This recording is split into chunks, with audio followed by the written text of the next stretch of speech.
Good Saturday morning, everybody. Trevor Thompson, the self-appointed Looney Tunes Critic.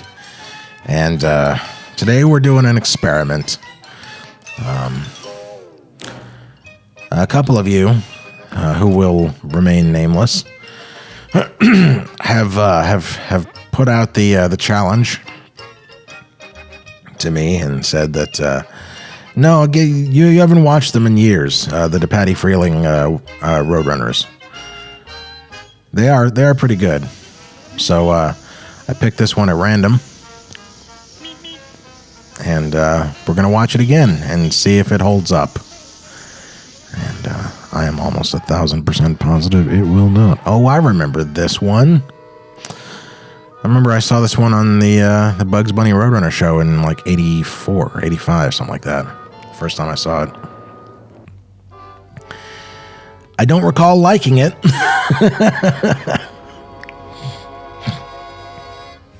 But it's actually kind of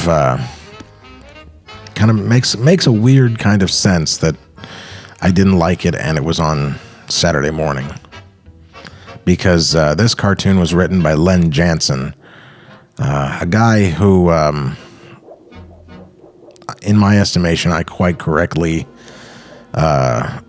evaluated as being capable of making good stuff, but seldom getting the opportunity and electing instead to just, keep working, to have a job in animation. He's one of the hack writers at Filmation. In fact, he's if you ever liked the real Ghostbusters, and then noticed one day that it didn't like you anymore, and all of a sudden, Slimer talks and he has his own cartoons and his own show, and Peter Venkman likes him and all this, and there's all this crap. Just you have Len Jansen to thank for that. Len Jansen and his writing partner Chuck Menville.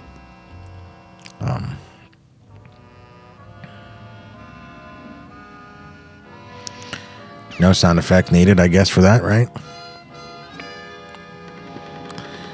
And that's the thing, it's not as though the premise is a bad idea. It's a great idea for a Roadrunner short.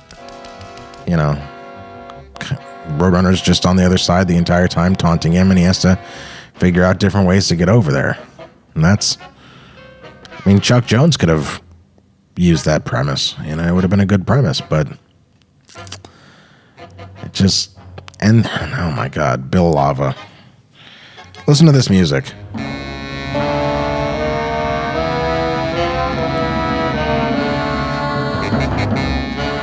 This is Bill Lava. Oh, God.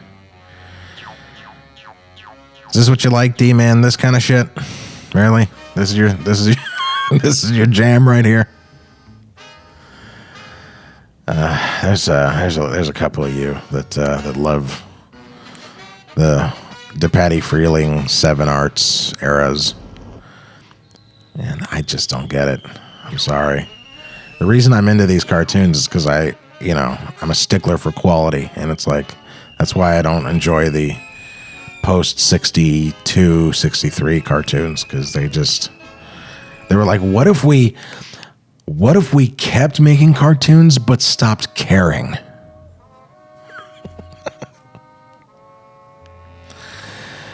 And I don't think they actually said that, but if I found out that they did, it wouldn't surprise me in the least. And obviously this is not the work of Maurice Noble on these backgrounds, but you can see that there's an attempt being made there by Anthony Rizzo, who did the backgrounds, and Ernie Nordley, who did the layouts. But yeah, this cartoon might actually put you to sleep. It'll hypnotize you. That's what happened to D-Man. I figured it out, D-Man. This cartoon hypnotized you. You watch this, now you've been under hypnosis the entire time. I command you to stop, D-Man. Everything about this cartoon is just... Bye. For some reason, I always thought that this background here was from one of the old Chuck cartoons, but I guess it's not.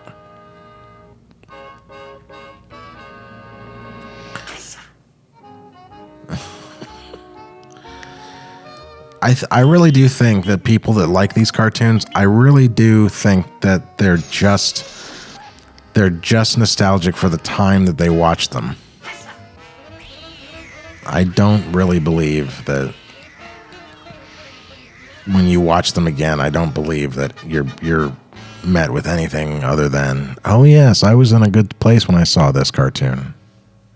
Which, how could you be? Honestly. But the good news is, folks, it's over, and we will be back next week with a better cartoon. Daffy Dilly. Yeah, next week it's Real Chuck. See you then.